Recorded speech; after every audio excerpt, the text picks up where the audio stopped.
भाजपा की सरकार आ रही है, केंद्र में आ रही है, प्रदेश में आ रही है, आपकी बेरोजगारी बढ़ रही है, आपकी मुश्किलें बढ़ रही हैं। तब किसान आंदोलन कर रहे थे 2 साल पहले, आज किसान आंदोलन कर रहा है। जिसने 6 किसानों को अपनी जीप के नीचे कुचला, उसके घर पे क्या बुलडोजर चला? जिसने महिलाओं के साथ अत्याचार किया, उसके घर पे बुलडोजर चला? जो ये पेपर लीक के घोटालों से पैसे खाए जा रहा है, उन लोगों के जिन्होंने पैसे खाए हैं, जो बार बार ये घोटाला करते हैं, बार बार लीक कराते हैं, उनके घरों में बुलडोजर चला? ये जो 90% जनता है इस देश में, दलित, आदिवासी, पिछड़े, माइनॉरिटी, इनको इस देश में कितनी भागीदारी मिल रही है, ये सबसे बड़ा सवाल है। तो वैसे ही पहला कदम जाति जनगणना है। आपको याद होगा 22 में मैं यहां आई थी, मीटिंग हुई थी बड़ी। अरे भैया बात सुनने दो, सुनने दो। और रोड शो भी हुआ था। मैं आपसे पूछना चाहती हूं कि तब से आज तक कुछ बदला है? उस समय चुनाव था विधानसभा का, आपने भाजपा को जिताया, योगी जी को जिताया, 2 साल और उनको मौका मिला है। मैं आपसे पूछना चाहती हूं कि जो आपकी समस्याएं हैं, जो आपकी असली समस्याएं, आपका दुख है, जो महंगाई है, जो बेरोजगारी है, जो रोज रोज इन परीक्षाओं में जो पेपर लीक हो रहे हैं, जिनके लिए नौजवान बच्चे, आपके बच्चे मेहनत करते हैं, पढ़ते हैं, फीस भरते हैं, ये सिलसिला अभी तक जारी है कि नहीं कि पेपर लीक होते रहते हैं? बताइए, जारी है? तो जब आप 2 साल बाद सरकार चुन रहे थे, आप चुनाव में अपना वोट डाल रहे थे, तो मैं जानना चाहती हूं कि आप क्या सोच रहे थे? क्या आपने सोचा, सुनिए, क्या आपने सोचा कि यहाँ का विकास होगा? सोचा था? अब यहाँ पे पीतल के कारखाने हैं, बड़े बड़े पीतल के कारोबार हैं, क्या आपकी तरक्की हुई है? हुई है। जितनी भी मदद आपको सरकार से मिल रही थी वो बंद हो गई, ऊपर से जीएसटी, और जितना काम कर रहे थे उसका शायद आधा काम कर रहे होंगे आज। मुश्किलें कम हुई हैं या बढ़ी हैं? बढ़ गई हैं। यहाँ नौजवान हैं सारे। उस समय मैंने पूछा था रोजगार मिलता है, आज रोजगार मिल रहा है। तो ये जो मेहनत कर रहे हो, जो 4-4 बजे सुबह पुलिस में भर्ती होने के लिए दौड़ लगाते हो, तो सेना में भर्ती होने के लिए दौड़ लगाते हो, उसके बाद जब परीक्षा लिखते हो, उसके लिए फीस भरते हो, माँ बाप मेहनत करके ट्यूशन में भेजते हैं, ये सब करने के बावजूद क्या होता है? आपको मालूम है कि 28 लाख बच्चों ने, यूपी के 28 लाख बच्चों ने पुलिस का भर्ती का इम्तिहान दिया है। 28 लाख, सोचो, इसका मतलब है कि यूपी के लगभग हर गांव में से 4 या 5 नौजवानों ने ये परीक्षा दी। एक आशा थी, एक उम्मीद थी उनके मन में, ये नहीं कि मुफ्त में कुछ मिल रहा है। पढ़ के मेहनत करके वो चाहते थे अपनी परीक्षा में पास हो। क्या हुआ? पेपर लीक हो गया। अब जब मैं यहाँ आई थी 22 में, तो मैंने आपसे कहा था कि हमने एक घोषणा पत्र बनाया था, उसमें हमने एक पूरा प्लान बनाया था, एक पूरी योजना बनाई थी कि ये जो पेपर लीक बार बार होते हैं, इसको रोकने की क्या योजना हो सकती है। उसमें जॉब कैलेंडर था, उसमें यह था कि एक कमीशन बनेगा और जितना भी अन्याय हुआ है उसको ठीक करने का काम होगा। और जॉब कैलेंडर में हर जो भी डेट था, परीक्षा का डेट, नियुक्ति की डेट, सारी पहले से तय, और जो उससे इधर उधर होता उसके खिलाफ कार्रवाई होती। तो ये तो 2-3 मुद्दे हैं, पूरे 10 मुद्दों का हमने एक पूरा प्लान बनाया था। तो मैं आपसे एक सीधी सीधी बात कहना चाहती हूँ। देखो, चुनाव फिर से आ रहा है कि नहीं? फिर से आपको अपना मत डालना पड़ेगा। अब आप खुद ही देख रहे हो, बार बार भाजपा की सरकार आ रही है, केंद्र में आ रही है, प्रदेश में आ रही है, आपकी बेरोजगारी बढ़ रही है, आपकी मुश्किलें बढ़ रही हैं।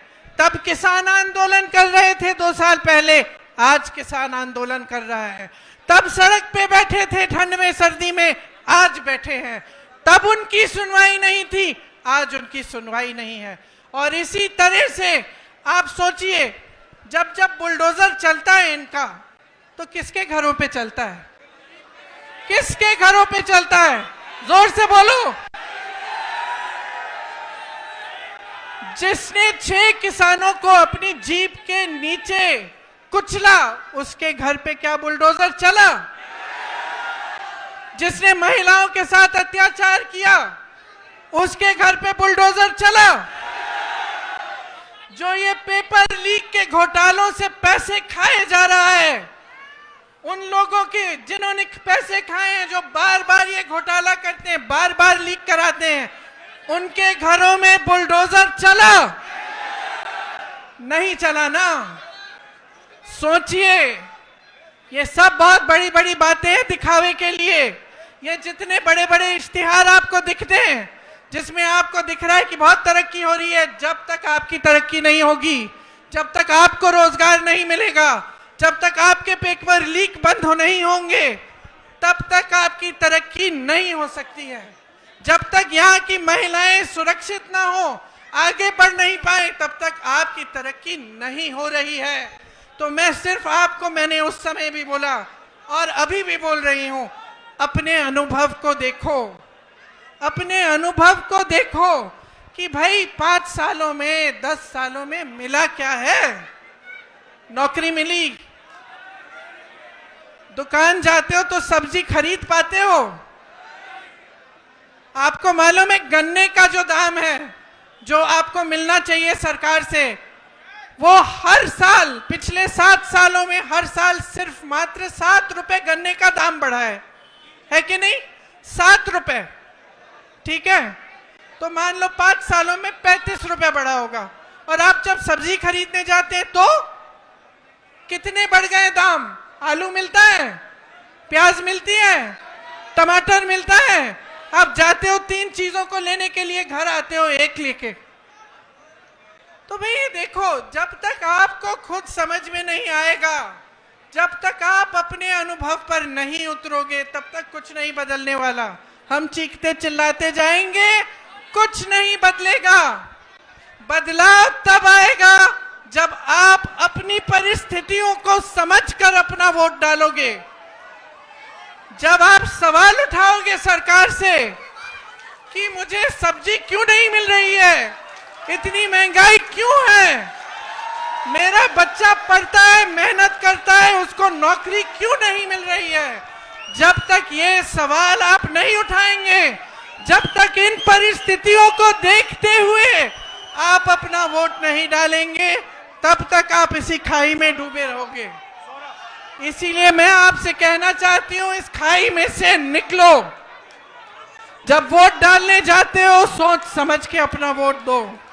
कांग्रेस पार्टी के पास योजनाएं हैं, करके दिखाया है, और आप सब अपने ही अनुभव से ये चीज समझते हैं।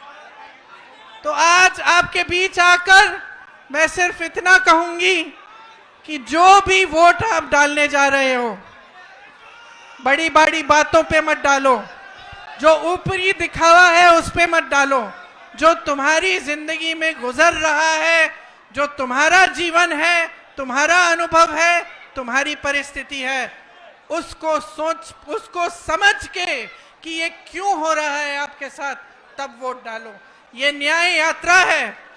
राहुल जी, भारत जोड़ो यात्रा में 4000 किलोमीटर क्यों चले? इस देश को एक रखने के लिए, ये कहने के लिए कि ये देश एक है, सब एकजुट हो जाओ, आगे बढ़ोगे। आज भारत जोड़ो न्याय यात्रा पे निकले हैं, तो इस यात्रा में न्याय शब्द क्यों जोड़ा है? न्याय शब्द इसलिए जोड़ा है क्योंकि आज यहाँ के नौजवानों के साथ, देश के नौजवानों के साथ अन्याय हो रहा है। आज देश की महिलाओं के साथ अन्याय हो रहा है। आप मेहनत करते हैं, आपके पेपर लीक होते हैं। आप मेहनत करते हैं, आपको नौकरी नहीं मिलती, रोजगार नहीं मिलता। आप मेहनत करते हैं, महंगाई का सामना करते हैं। किसानों का जो बकाया होता है वो नहीं मिलता। किसानों के कर्ज माफ नहीं होते, बड़े बड़े उद्योगपतियों के होते हैं। तो देखिए, मैं फिर से आग्रह करूंगी, आज आप इस यात्रा में जुड़ने आए हैं तो हमें देखने नहीं आए हैं, अपनी परिस्थिति को समझने आए हैं। और ये समझने आए हैं कि जब तक आप बदलाव नहीं लाओगे तब तक आपकी परिस्थिति बदलने वाली नहीं है। अब भैया देखिए, आपका नाम क्या? खड़े हो जाओ भैया। नाम क्या आपका? आयुष कौशिक जी हैं। नमस्कार करो जरा। अब बताओ मुझे एक बात, अभी बुलाएंगे। आयुष जी से नहीं पूछ रहा, मैं आपसे पूछ रहा हूं।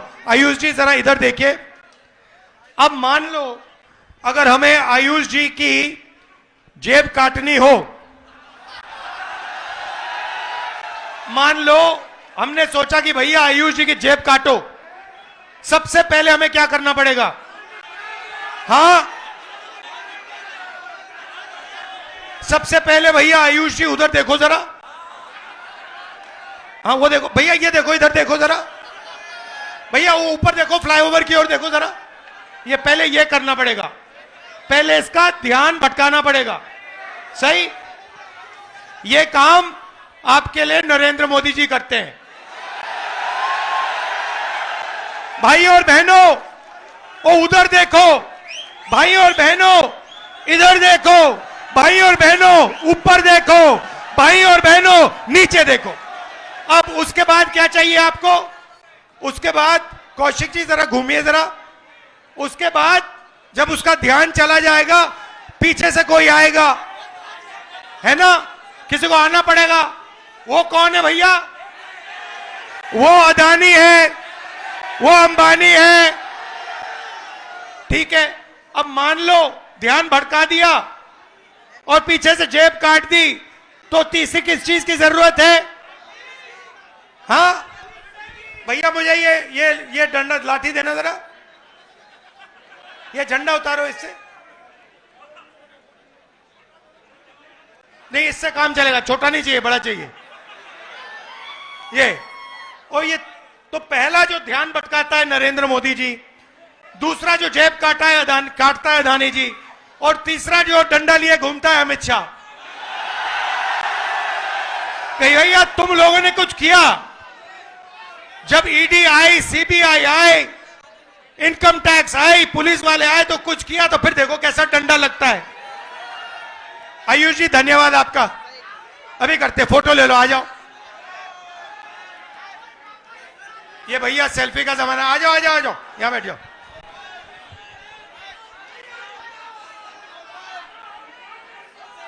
धन्यवाद।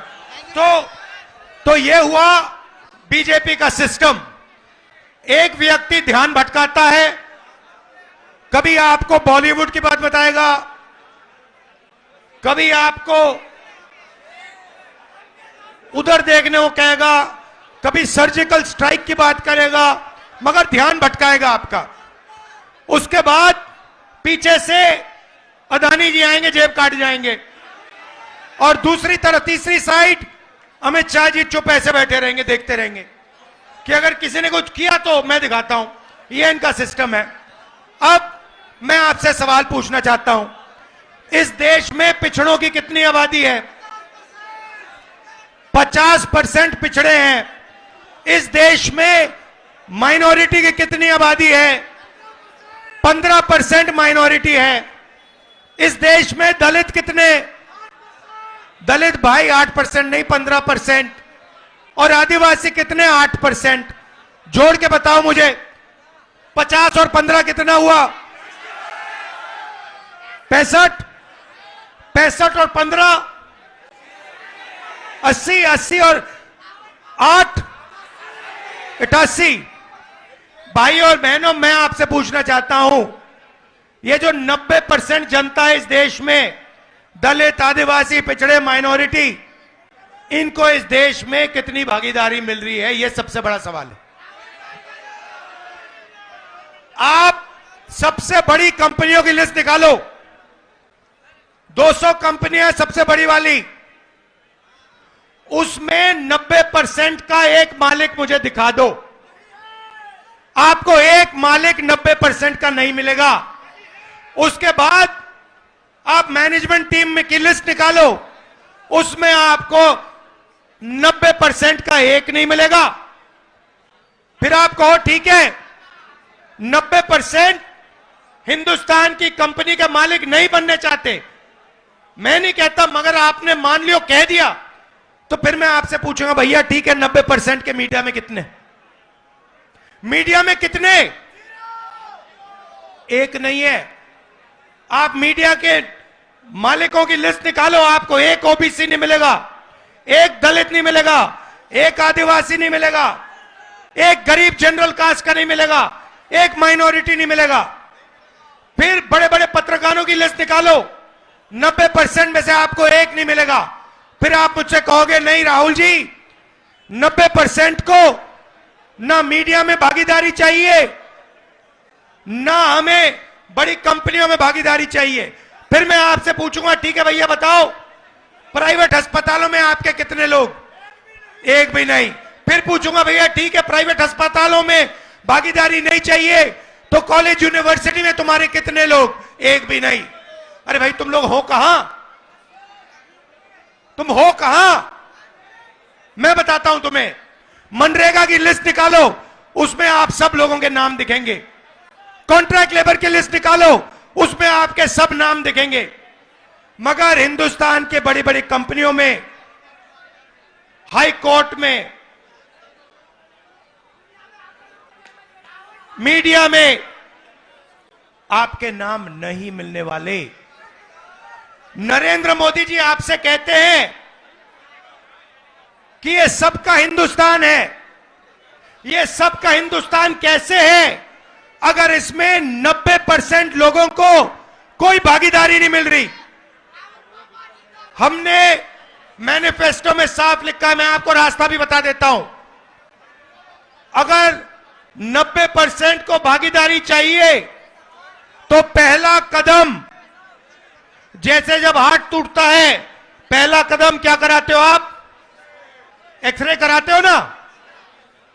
तो वैसे ही पहला कदम जाति जनगणना है। इससे क्या होगा?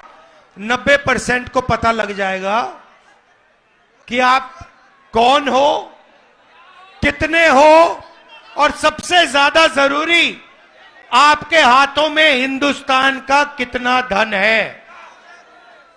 बात समझ आई? आपको कहा जाता है कि भाइयों और बहनों एक दूसरे से नफरत करो। एक धर्म को दूसरे धर्म से लड़ाया जाता है, एक जात को दूसरी जात से लड़ाया जाता है, एक भाषा को दूसरी भाषा से लड़ाया जाता है, और फिर जो आपका धन है 24 घंटा आपसे वो धन लूटा जाता है। मुझे बताओ हिंदुस्तान के एयरपोर्ट किसके हाथ में है? मुझे बताओ हिंदुस्तान के बड़े बड़े इंफ्रास्ट्रक्चर प्रोजेक्ट तो दिए जाते हैं, किसको दिए जाते हैं? मुझे बताओ हिमाचल के सेब किसके हाथ में जाते हैं? मुझे बताओ हिंदुस्तान के सबसे बड़े पोर्ट किसके हाथ में है? मुझे बताओ अग्निवीर योजना क्यों की गई? क्योंकि जो आपका रास्ता था, 90% का रास्ता था, उसको बंद करना था, और अदानी जी को जो कॉन्ट्रैक्ट, हथियार के कॉन्ट्रैक्ट देने थे, वो सारे के सारे इस सरकार ने दिए अदानी जी को। तो आपको जागरूक होना है, आपको यह सवाल पूछना है, हर रोज सुबह यह पूछना है कि 90% आबादी को इस देश में कितनी भागीदारी मिल रही है, कितना धन 90% के हाथों में है। यह सवाल आपको पूछना है, और कोई सवाल ही नहीं है। मैं कन्याकुमारी से कश्मीर तक 4000 किलोमीटर आपके साथ चला, 4000 किलोमीटर। उसमें यात्रा से एक नारा निकला, यात्रा से निकला, मैंने नहीं बोला, यात्रा से निकलता है, नारा निकलता है, नफरत के बाजार में मोहब्बत की दुकान खोलनी है। तो सबसे पहला काम नफरत को मिटाने का है, भाई को भाई से गले मिलाने का है। यह सबसे पहला काम है। देशभक्त देश को जोड़ता है, देशभक्त देश को तोड़ता नहीं है। देशभक्त मोहब्बत की दुकान खोलते हैं, नफरत के बाजार नहीं चलाते हैं। यह मेरा आपके लिए मैसेज है। आप जो भी करते हो करो, मगर सबसे पहले एक बात समझ लो, नफरत को नफरत से नहीं काटा जा सकता। कभी आपने देखा है कि नफरत से नफरत कट गई? जोर से बोलो, देखा है? नफरत मोहब्बत से कटती है। और आप सबके दिल में मोहब्बत ही मोहब्बत है।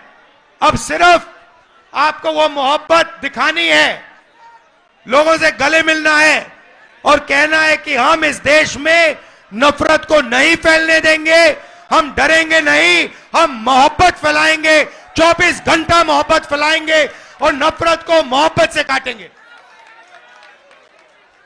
आप सब यहां आए, इसके लिए दिल से मैं आपका धन्यवाद करता हूं। आपने यात्रा में अपनी पूरी शक्ति दी, आपने अपना प्यार दिया, दिल से आपका धन्यवाद करता हूं। नमस्कार, जय हिंद। नेशनल दस्तक की आपसे गुजारिश है कि अगर इसको बचाना चाहते हैं तो नेशनल दस्तक को सब्सक्राइब करने के लिए रेड कलर के सब्सक्राइब बटन को दबाएं, फिर बेल आइकन की घंटी दबाएं। नेशनल दस्तक को बचाने के लिए बहुत जरूरी है कि हर खबर को शेयर करें, लाइक करें, कमेंट जरूर करें।